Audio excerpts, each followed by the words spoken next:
మూతపడిన సహకార చక్కెర కర్మాగారాల్ని లిక్విడేట్ చేయాలన్న ప్రభుత్వ నిర్ణయంపై వైసీపీ తీవ్ర అభ్యంతరం వ్యక్తం చేస్తోంది.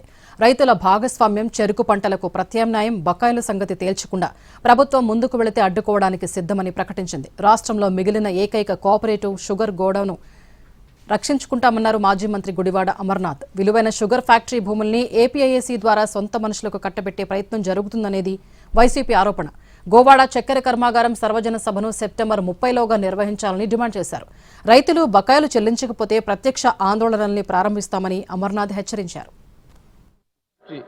చోడవరానికి సంబంధించినటువంటి గోవాడ షుగర్ ఫ్యాక్టరీ అటు చోడవరం నియోజకవర్గం, మాడుగుల నియోజకవర్గంలో ఉన్నటువంటి దాదాపు 25,000 మంది రైతులు ఆధారపడి ఉన్నటువంటి ఫ్యాక్టరీ 2025 సీజన్లో దాదాపు 1,20,000 టన్నుల మేర చెరుకును తోలితే 30 కోట్ల రూపాయలు ప్రభుత్వం బకాయిలు పెండింగ్ పెట్టి 6 కోట్ల రూపాయలు కార్మికులకు చెల్లించాల్సినటువంటి డబ్బు చెల్లించక దాదాపు సంవత్సరన్నర కాలంగా వారు తోలినటువంటి వారి కష్టానికి తగ్గ ఫలితాన్ని, వారు తోలినటువంటి చెరుక్కి డబ్బు చెల్లించమని చెప్పి ప్రభుత్వాన్ని అడుగుతా ఉన్నా సరే నేటికి కూడా స్పందించక మళ్ళీ దీని మీద కమిటీ నిర్ణయం తీసుకుంటుంది అన్నటువంటి పాయింట్ని పెట్టడం జరిగింది.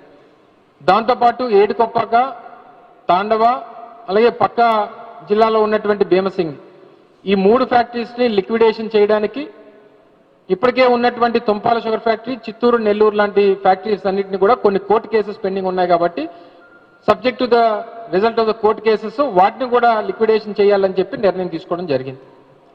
అంటే రాష్ట్రంలో ఉన్నటువంటి 6 షుగర్ ఫ్యాక్టరీలని లిక్విడేట్ చేయడానికి ఉన్నటువంటి గోవాడ షుగర్ ఫ్యాక్టరీ పేమెంట్ చేయాల్సినటువంటి పేమెంట్స్కి ఏమో కమిటీ ఆలోచన చేస్తుందని చెప్తూ ఈ ఉన్నటువంటి 6 షుగర్ ఫ్యాక్టరీలని ఏపీఐసి ద్వారా ఇప్పటికే దాని మీద ఉన్నటువంటి అప్పులు ఏవైతే ఉన్నాయో వాటన్నిటినీ కూడా ఏపీఐసి పే చేయడానికి ఈ ఉన్నటువంటి ప్రాపర్టీస్ అన్ని కూడా ఏపీఐసి అమ్ముకునేటువంటి దానికి వీరు నిర్ణయం తీసుకుంటారని చెప్పి జీవో చెప్తా ఉంది.